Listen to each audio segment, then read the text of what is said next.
नमस्कार मित्रांनो, तर आज आपण गडचिरोली ते कोठारी असे 25 किलोमीटरचा प्रवास बौद्ध विहार अरण्यवास बौद्ध विहार पाहण्यासाठी जाणार आहोत। कोटेगाववरून अवघ्या काही अंतरावर हा विहार आहे।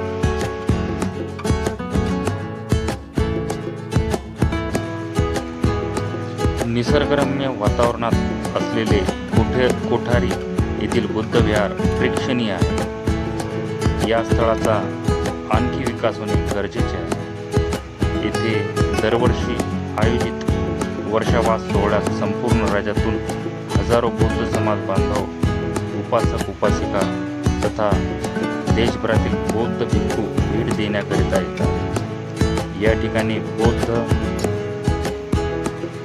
बांधवांच्या विविध कार्यक्रमाचे आयोजित करण्यात येते। दरवर्षी वर्षावास कार्यक्रमास निमित्ताने जत्रेचे स्वरूप येते। या दरम्यान येथे आलेले उपासक उपासिका आवश्यक ती व्यवस्थापन येथील भंते भगीरथी गावकऱ्याच्या वतीने करण्यात येते, पण ती अपुरी पडते। शासनाकडे या बौद्ध विहारास क वर्ग पर्यटन स्थळाचा दर्जा दिलेला आहे, परंतु अजूनपर्यंत या ठिकाणी